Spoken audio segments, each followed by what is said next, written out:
नमस्कार। Lunawat astro point की ओर से मैं ज्योतिषाचार्य डॉक्टर राहुल जैन आपका हार्दिक स्वागत करता हूँ। आप हमें कुंडली दिखाने के लिए 7775817080 पर फ़ोन कर सकते हैं या फिर हमको व्हाट्सएप पे मैसेज डाल के भी अपनी जानकारी दे सकते हैं। आइए देखते हैं। मिथुन लग्न की कुंडली दिख रही है। सूर्य, मिथुन लग्न में सूर्य तृतीय भाव का स्वामी के रूप में एक पापी ग्रह है, पर यहाँ सूर्य न्यूनतम पापी है। सूर्य लग्नेश बुध का मित्र ग्रह है। सूर्य क्षत्रिय होने से सत्वगुणी है, अतः यहाँ अनिष्टकारी न होकर जातक के शौर्य, तेजस्विता एवं पराक्रम को बढ़ाएगा। यहाँ पर प्रथम स्थान में सूर्य मिथुन राशि का होगा, यह इसकी मित्र राशि है। ऐसा जातक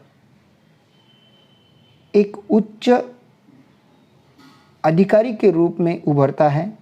ऐसा व्यक्ति स्वाभिमानी होता है, धार्मिक कार्यों में अग्रणी होता है और परंपराओं का पालक होता है। ऐसे व्यक्ति का शरीर स्वस्थ होता है और उसका बौद्धिक स्तर बढ़ा चढ़ा होता है। सूर्य की दृष्टि सप्तम भाव पर होगी, जो कि धनु राशि पर होगी, और जातक को स्त्री व पुत्र दोनों सुख प्राप्त होंगे। स्वभाव में भावेश होने के कारण किसी से भी शीघ्र टकराव होगा। सूर्य के साथ यहाँ पे शुक्र बैठा हुआ है। ऐसा व्यक्ति दार्शनिक होता है। सूर्य के साथ केतु बैठा हुआ है, उसके वजह से ऐसा व्यक्ति क्रोधी होता है। एक तो सूर्य लग्न में व्यक्ति का स्वभाव उग्र बनाता है, उसके साथ में अगर केतु विराजमान हो जाए तो ऐसे व्यक्ति का स्वभाव क्रोधी होता है। चंद्रमा इनकी कुंडली में चतुर्थ भाव में विराजमान है। चतुर्थ भाव, मिथुन लग्न में चंद्रमा द्वितीय होने के कारण मुख्य मार्केश के रूप में दिख रहा है, और अपने पुत्र बुध के लग्न में चंद्रमा थोड़ा उद्विग्न रहता है, क्योंकि बुध अपने पिता चंद्रमा का परम शत्रु है, जबकि चंद्रमा बुध को अपना शत्रु नहीं मानता। फिर भी चंद्रमा मिथुन लग्न में योगकारक ग्रह माना गया है। चतुर्थ स्थान में चंद्रमा यहाँ कन्या राशि में शत्रु राशि में होगा। फिर चंद्रमा इस भाव में बलवान होगा। यहाँ पर चंद्रमा को यामिनीनाथ योग बनाता हुआ दिख रहा है। ऐसे व्यक्ति के पास वाहन, सव्य का धन एवं माता की संपत्ति होती है। उत्तम भवन का स्वामी होता है, और ऐसे व्यक्ति को राज्य पक्ष में अपना वर्चस्व बढ़ाने में बाहुल्यता मिलेगी। ऐसे व्यक्ति भावुक होते हैं, संवेदनशील होते हैं, सौंदर्य व श्रृंगार प्रेमी होंगे। ऐसे व्यक्ति को आमदनी खर्च करने पर बढ़ती चली जाती है। चंद्रमा की दशा अंतर्दशा में जातक को सुख ऐश्वर्य की वृद्धि होती रहेगी।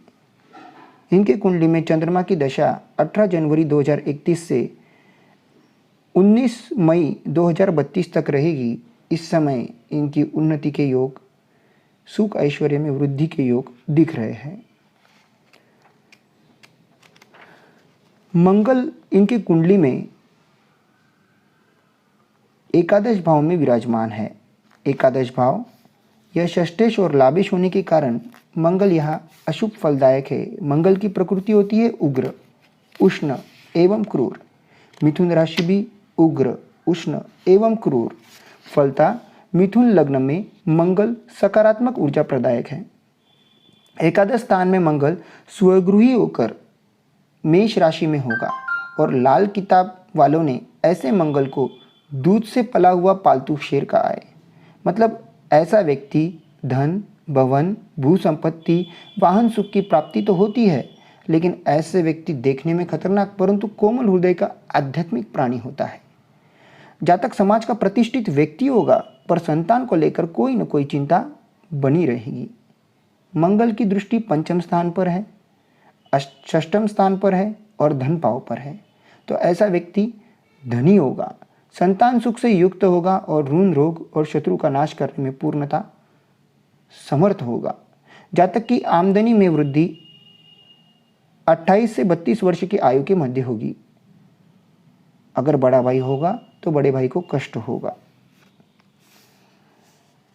यहाँ पे सोचने वाली बात है कि लाभेश लाभ स्थान में है तो व्यक्ति को कुछ ना कुछ बहुत बड़ा फायदा ये करवा देता है। बुध इनके कुंडली में सॉरी द्वितीय स्थान में विराजमान है तो बुध इनको यहाँ पे केंद्राधिपत्य दोष नहीं लगने देगा, अति शुभ फलदायक हो जाएगा, योग कारक हो जाएगा। द्वितीय स्थान में बुध कर्क राशि में शत्रु क्षेत्री होगा, लेकिन ऐसे व्यक्ति बड़ी मेहनत करके धन जुटाता है पर एक ही झटके में खर्च कर डालता है। तो इनको अपनी इस आदत पे कंट्रोल करना पड़ेगा। जीवन में धन, यश, विद्या, कुटुंब सुख, घर, जमीन, जायदाद की प्राप्ति होगी। जातक आकर्षक व्यक्तित्व का धनी होगा। ऐसे व्यक्ति बातचीत में कुशल होते हैं, वाक्पटु होते हैं, बशर्ते लंबी उम्र वाले भी होते हैं, लेकिन आर्थिक स्थिति में उतार चढ़ाव आते जाते रहेगी। बुध की दशा अंतर्दशा इनको धनवान बनाएगी। मतलब 19 मई 2024 से लेके 25 अगस्त 2026 तक का जो पीरियड है ये उतार चढ़ाव वाला, लेकिन धनवान बनाएगा और भौतिक उपलब्धियों की प्राप्ति भी कराएगा। तो बुध इनके कुंडली में द्वितीय भाव में बैठा है तो बोलने से इनके काम बहुत अच्छे होते हैं। गुरु इनके कुंडली में तृतीय स्थान में बैठा है। मिथुन लग्न में गुरु सप्तमेश और दशमेश होता है। बृहस्पति को मिथुन लग्न में केंद्राधिपत्य दोष लगता है। गुरु द्वितीय मार्केश होने से निष्फल योग करता एवं अशुभ फलदायक भी होता है। या तृतीयस्थ बृहस्पति अपने मित्र सूर्य की सिंह राशि में हो तो जातक पराक्रमी होता है। ऐसे व्यक्ति को पितृ सुख, भाइयों मित्रों का सुख, नौकरी व्यवसाय का सुख मिलता है। लाल किताब वालों ने इस बृहस्पति को गरजते शेर की संज्ञा दी है। ऐसे जातक बहुत हिम्मत वाला होता है तथा विपरीत परिस्थितियों में भी अपना धैर्य नहीं खोता। ऐसे जातक समाज में, राजनीति में यश प्रतिष्ठा मिलती है।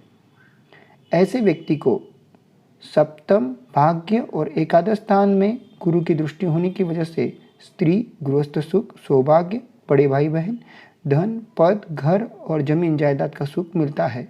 मतलब अपने से बड़ी उम्र के लोगों के साथ इनको लाभ होता है। गुरु की महादशा इनको नवंबर 2021 से लेके 18 सितंबर 2035 तक रहेगी, जो कि इनका चहुमुखी विकास कराएगी, सौभाग्य में वृद्धि कराएगी। ऐसे व्यक्ति को राजकारण की जगह पे समाजकारण करना ज़्यादा फायदेशीर रहेगा। जितने ज़्यादा धार्मिक होगे उतना ज़्यादा फायदा होगा। मिथुन लग्न में इनका शुक्र प्रथम स्थान में बैठा हुआ है, जो कि योग कारक होकर अत्यंत शुभ फल देने वाला बन जाता है। ऐसे व्यक्ति को म्यूज़िक में बहुत इंटरेस्ट हो सकता है, या ऐसे व्यक्ति का सोया हुआ भाग्य खुल सकता है। प्रयत्न यदि उत्तम हो तो ऐसे जातक सफलता की बुलंदियों को छू लेते हैं। ऐसे शुक्र व्यक्ति को कुलदीपक योग भी बना देते हैं। ऐसे जातक के जीवन में सही विकास विवाह के बाद होता है। जातक को उत्तम वाहन की प्राप्ति हो सकती है। धन, विद्या, यश, वाणिज्य, व्यापार से लाभ होगा। जीवन साथी सुंदर मिलेगा। दूसरों की सलाह लेकर काम करेगा तो उन्नति ज़्यादा होगी, सफलता अधिक मिलेगी। शुक्र की दशा 2027 से 2030 के बीच में आएगी, जो कि उन्नतिदायक होगी। लेकिन केतु के साथ सूर्य बैठा हुआ है और सूर्य के साथ शुक्र भी बैठा हुआ है, तो शुक्र सूर्य यहाँ पे व्यक्ति को तेजस्वी तो बनाता है, लेकिन विचलित मनोवृत्ति वाला बनाता है। कभी हाँ कभी ना के बीच निर्णय झूलता रहेगा। दूसरी बात, शुक्र के साथ केतु विराजमान है, जो स्वभाव को रंगीन और अस्थिर बनाएगा। शनि अष्टम स्थान में बैठा हुआ है। शनि अष्टमेश और नवमेश है। त्रिकोण का अधिपति होने से शनि योग कारक होकर भी पूर्ण योग फलप्रद नहीं है। पर अष्टमेश होने से शनि पापत्व दोष से मुक्त नहीं होगा। अष्टमेश के पापत्व में शनि जिस भाव में होगा उसकी कुछ हानि नहीं, पर शनि की दृष्टि जिस भाव पर होगी उसकी हानि अधिक होती है। तो अष्टम स्थान में शनि मकर राशि का स्वगृही होता है। यद्यपि शनि की यह स्थिति भाग्यभंग योग की सृष्टि तो करती है, तथापि अष्टम स्थानगत शनि दीर्घायु देता है। अष्टमेश का अष्टम में स्वगृही होना विमल नामक विपरीत राजयोग की सृष्टि करता है। ऐसा जातक भाग्यशाली होता है। रोजगार प्राप्ति में व्यवधान, धन प्राप्ति में व्यवधान, संतान सुख में व्यवधान होते हुए भी अंतिम रूप में सफलता निश्चित रूप में मिलती है। ऐसा व्यक्ति स्वेच्छाचारी और अभिमानी होता है। और शनि की दृष्टि यहाँ पे मीन राशि, कर्क राशि और तुला राशि पर होगी, जो कि धन प्राप्ति, रोजगार प्राप्ति और संतान प्राप्ति में विलंब दिखाते हैं। कोई भी कार्य प्रथम प्रयास, फर्स्ट अटेम्प्ट में सफलता न मिलकर प्रगति धीमे धीमे कराएगी। शनि की दशा अंतरदशा में शत्रुओं का नाश होगा, रोग पर विजय प्राप्त होती है। शनि की दशा इनको 2021 से 2024 के बीच में लगेगी, जो कि इनके शत्रुओं का नाश करके आगे बढ़ने में सफल होगी। राहु सप्तम में बैठा हुआ है। राहु के साथ नेपच्यून विराजमान है। तो नेपच्यून अगर सप्तमस्थ हो तो ऐसा व्यक्ति पार्टनर से उच्च प्रति का प्रेम करता है, उसको एक तरह का आकर्षण रहता है। लेकिन एक तो शादी फिक्स करते समय प्रॉब्लम रहती है, या एंगेजमेंट होके टूट सकती है, या फिर शादी किसी कारण से आगे बढ़ सकती है, या फिर पति पत्नी में मतभेद हो सकते हैं, या कोई एक बीमार हो सकता है, या फिर इनका प्रेम विवाह हो सकता है, या फिर आर्थिक नुकसान इनका हो सकता है, या फिर इनका पार्टनर इनकी फसौनुक कर सकता है। तो ये सप्तमस्थ नेपच्यून बहुत सारी चीज़ें इनको दे देता है।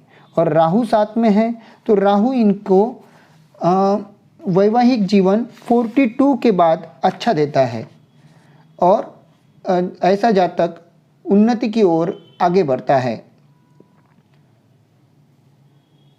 राहु सप्तम में होने की वजह से डायबिटीज संबंधी या प्रमेह संबंधी बीमारी दे सकता है, तो इस बात में सावधानी अनिवार्य है। केतु इनको उच्च स्थान में गिरने का भय रहता है, तो ऊंचे स्थान पे न जाए। गृहस्थ सुख में थोड़ी बाधा रहती है, थोड़ी कमी रहती है। और आध्यात्मिक होते हैं, आध्यात्मिक शक्ति की प्राप्ति होती है। ऐसा व्यक्ति शक्तिशाली होता है, उन्नति की मार्ग की ओर आगे बढ़ता है, और पत्नी बहुत सुंदर मिलती है। तो कुल मिला के इनकी कुंडली का विश्लेषण अगर हम करें तो केतु सूर्य शुक्र, सूर्य के साथ विराजमान होने से शुक्र का यहाँ पावर कम हो गया, और सूर्य केतु ग्रहण योग का भी निर्माण हो गया। राहु सप्तम में होने की वजह से दैनंदिन जीवन में काम करते समय परेशानियां इनको रहेगी, लेकिन उस परेशानियों पे यह मात कर सकेंगे। इनके कुंडली में किसी भी प्रकार का काल सर्प योग नहीं है। इनकी कुंडली चंद्र मंगली है, मतलब इनकी कुंडली लग्न मंगली नहीं है। चंद्र इनका कन्या राशि में विराजमान है, जो कि हस्त चतुर्थ चरण में है। शुक्र इनका वर्गोत्तम है, और गुरु की दशा इनको चल रही है, जो कि बहुत ही उन्नतिदायक है। अब बात करते हैं कि इनको ज़िंदगी में क्या प्रिकॉशंस लेनी चाहिए। सबसे पहली बात, इनको अपनी उग्रता पे, क्रोधी स्वभाव पे नियंत्रण। आपका चिड़चिड़ापन आपके काम पे इफ़ेक्ट करता है और उसकी वजह से प्रगति नहीं हो पाती। दूसरी बात, बोलते समय आपको तोल मोल के बोलना है जिससे आपको फ़ायदा होगा। तीसरी बात, आपका चंद्रमा जो कि कन्या राशि में है और अभी मकर राशि में शनि विराजमान है, तो आपको चतुर्थ ढैया लगती है। इस वजह से आपको थोड़ी मानसिक परेशानी रहे। आपको रात को दूध नहीं पीना है। जब तक आपको शनि की ढैया चल रही है तब तक आपको रात को दूध नहीं पीना है। इस बात का ख्याल रखें। ऐसी ही कुंडली विश्लेषण के लिए आप हमें 7775817080 इस नंबर पर कांटेक्ट कर सकते हैं या फिर हमको व्हाट्सएप कर सकते हैं और हमें अपनी सेवा का मौका दे सकते हैं। मैं लुनाथ एस्ट्रो पॉइंट की ओर से फिर से एक बार आप सभी दर्शकों का धन्यवाद करता हूँ। नमस्ते।